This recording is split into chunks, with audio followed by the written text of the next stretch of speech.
اس بیان میں امام الغیرت مفتی فضل احمد چشتی صاحب نے کمال کا چیلنج پوری دنیا کو دیا ہے. کیا دیا ہے؟ آئیے سماعت کرتے ہیں. بسم اللہ الرحمن الرحیم. ناظرین السلام علیکم ورحمۃ اللہ. کسی نے کہا ہے جی تو بے شرم و حیا ہم نے بھی دیکھے ہیں بہت، سب پہ سبقت لے گئی ہے بے حیائی آپ. کھانے والی اور اس کے ساتھیوں کا یہی حال ہے. خود کہہ رہا ہے بڑے فخر سے کہ پولیس اور فوج کی نگرانی میں فقیر کھانے وال پہنچا، اور پھر حسینی ہونے کا بھی دعویٰ کرتا. کائنات ثابت نہیں کر سکتی کہ امام حسین پاک یزید کی فوج یا پولیس کے جرمٹ میں کہیں گئے، تو حسینی ہونے کا دعویٰ بھی ہے. بے شرمی کی اخیر انتہا ہے. خود کہہ رہا ہے کہ پولیس اور فوج کے جرمٹ میں گئے. خیر، اللہ رسول کی طرف سے جو اس پر پھٹکار مکہ مدینے سے ملی ہے اس کے اثرات ایسے ہی ظاہر ہوتے. میں اس کی جو دیگر بکواسات ہیں ان پر کچھ تبصرہ نہیں کرنا چاہتا، وہ لوگوں کے سامنے ہے، اب لوگ ہی فیصلہ کرتے رہیں.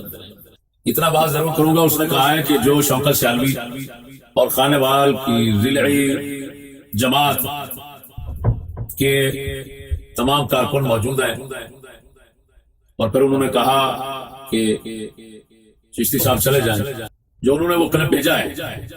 خانے والی نے کہا میرا ان سے کوئی تعلق نہیں. اللہ اکبر و کبیرہ. شکر ہے خدا.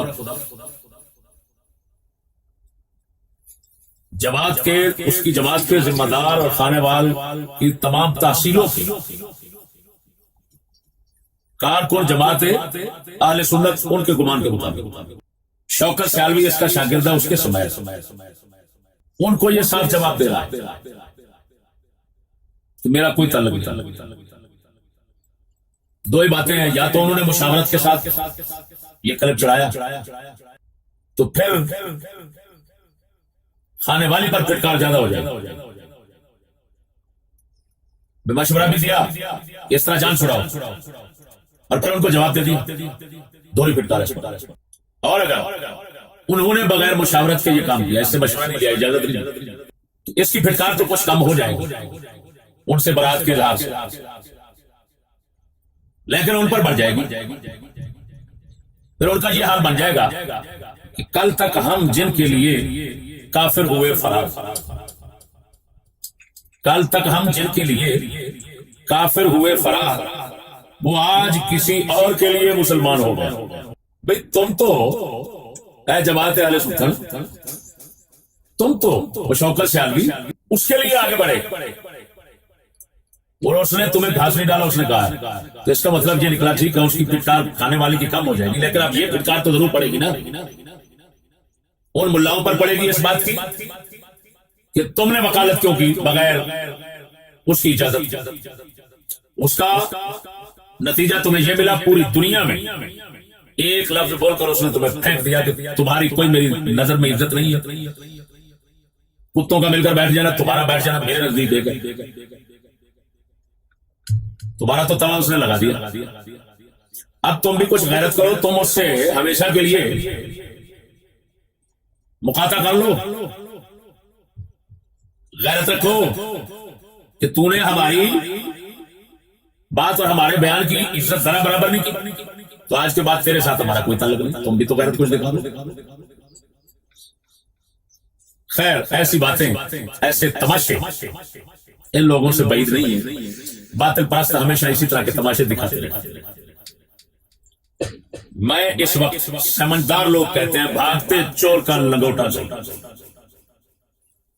بھاگ تو گئے بیچارے کی ذریعے، لیکن لوگوں کو، پوری دنیا کو ایک تماشا دکھانا چاہتا ہوں. میں اپنی ایک عبارت اپنی کتاب کے اس تیسرے چھاپے اور ایڈیشن سے چھپنے سے پہلے اٹھا کر دے رہا ہوں. اگر پوری دنیا خانے والی ملا لے اپنے ساتھ عرب عجم، پوری دنیا میں اگر ہماری اس عبارت کا توڑ کر دیں تو ہم گھر بیٹھے ہم شکست مانگیں. گھر بیٹھے ہم شکست مانگیں. وہ کیا ہے؟ ایک روایت کربلا کے قصے کی جو طبری میں صحیح سند کے ساتھ موجود ہے. ہم نے اس کی صحت کا دعویٰ کیا اور اس کو بیان کیا. اس پر بعض بیچاری لومڑیاں جو انسانوں میں بیٹھنے کے قابل نہیں، انہوں نے شور مچایا. یہ روایت ضعیف ہے. عباد بن عوام حسین بن عبد الرحمن سے روایت لے رہے ہیں، اور وہ ان کی روایت جو ہے بعد از اختلاط ہے تو ضعیف ہو گئی. ہم نے بحمد اللہ تعالی ان لوگوں کا اس مسئلے پر ایسا مقصود باندھا ہے کہ میرا چیلنج ہے ساری دنیا مل کر اگر ہماری اس تحریر کا، یہ چند واقعے ہیں، اس تحریر کا جواب دے دیں، ہم شکست مانیں. لیں جی ماشاء اللہ تعالیٰ بہت ہی زبردست آپ نے یہ بات فرما دی ہے. اب جن کو اپنے علم پہ ناز ہے وہ یقیناً میدان عمل میں اتریں اور قبلہ امام الغیرت کے سامنے بیٹھیں اور اس حوالے سے اپنی علمی مہارت کا جو سکہ انہوں نے پوری دنیا پہ بٹھانے کی کوشش کر رکھی ہے نام نہاد علماء نے، وہ آئیں اور یہاں پر آ کر کے اس حوالے سے اپنی تحقیق، اپنے علم کو ظاہر کریں. سبحان اللہ. امام الغیرت آپ زندہ باد ہیں قبلہ. سبحان اللہ. چاہے تحریر کا جواب تحریر کی شکل میں دیں یا تحریر کا جواب تقریر کی شکل میں. ہمیں تقریر کرنے کی حاجت نہیں. ہماری تحریر ہے وہ ہم نیٹ پر چلا رہے ہیں، وہ چند وقت کے نیٹ پر چل رہے ہیں. جس کا جی چاہتا ہے اس کا جواب ہم شکست مانیں. اور اتنا میں زیادہ کروں گا اس تحریر پر جو اس تحریر میں نہیں ہو سکتا میں ڈال کر چڑھا دوں کہ جو حسین بن عبد الرحمن ہیں یہ ان راویوں میں سے ہیں جو مختلطین کی 3 قسمیں بنائی گئی ہیں. ان میں سے قسم اول سے، اور قسم اول کے جو مختلطین ہیں چاہے بعد از اختلاط بھی ان سے روایتوں پر بھی ضعیف نہیں، صحیح ہے. اس کو ہم نے، یہ کتاب ہے کتاب المختلطین امام علائی، اس کے شروع میں یہ لکھا ہوا ہے، ہم اس سے بیان کر رہے ہیں، اس کا حوالہ ہم نے دیا ہوا. یہ کتاب المختلطین امام علائی کی، اس کے اندر 3 طبقے مختلفین کے بنائے اور یہ صاف لکھا ہوا ہے فَهُوَ مِنَ الْقِسْمِ الْأَوَّلِ أَيْضًا. صفحہ نمبر 21 پر حسین بن عبد الرحمن کے تحت لکھا ہوا ہے یہ قسم. باقی وضاحت ادھر.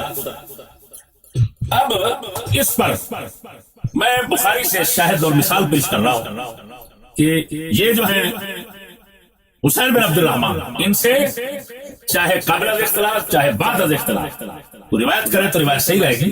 کیوں کہ یہ قسم اول کے مختلفین میں ہیں. جس طرح کے مدلسین کے طبقات ہیں تو قسم اول کا جو مدلس ہوتا ہے اس کی روایت ضعیف نہیں ہوتی، بات تدریس کے ساتھ بھی ان کی بھی ضعیف نہیں، صحیح ہے. اس پر دلیل بخاری شریف کے اندر نمبر ہے 3839. ابو قدینہ یحییٰ بن محلب راوی ہے. حافظ ابن حجر نے حدیث الساری میں لکھا ہے اور دیگر حضرات بھی لکھ رہے ہیں کہ یہ روایت کرنے والے ان سے بعد از اختلاط ہیں. یحییٰ بن محلب حسین سے بعد از اختلاط روایت کرنے والے ہیں، لیکن اس کے باوجود بخاری شریف میں ان کی روایت موجود ہے اور بغیر کسی متابعات کے موجود ہے. کوئی دیکھنا چاہے تو نمبر بتا رہا ہوں 3839 یہ ہے. اور یہ آ رہی ہے روایت باب مناقب الانصار میں. میں سند بھی پڑھ دیتا ہوں. یہ ہے میرے دوستو، حدثني اسحاق بن ابراہیم قال قلت لأبي أسامة حدثكم يحيى بن المحلب حدثنا حسين عن إكرمة. یہ روایت ہے، کوئی اس کی مطابقت نہیں بخاری میں. ابو قدینہ یحییٰ بن محلب روایت کر رہے ہیں حسین بن عبد الرحمن سے اور بخاری اس کو لے. معلوم ہوا حافظ علائی کا فرمان، اس کی مثال اور شاہد بخاری سے حاصل ہوگا. بس ہماری یہ تحریر کو پڑھے اس کا جواب دے دے. ہاں جی، پنجابی کہنے لگا کرنا دے واگا نے، جب بھی کوئی جواب دے لے گا ہم سے استعمال لن تفعل انشاءاللہ. اللہ جل شانہ ہمیشہ اسی طرح حق کا معاملہ مددگار ہے.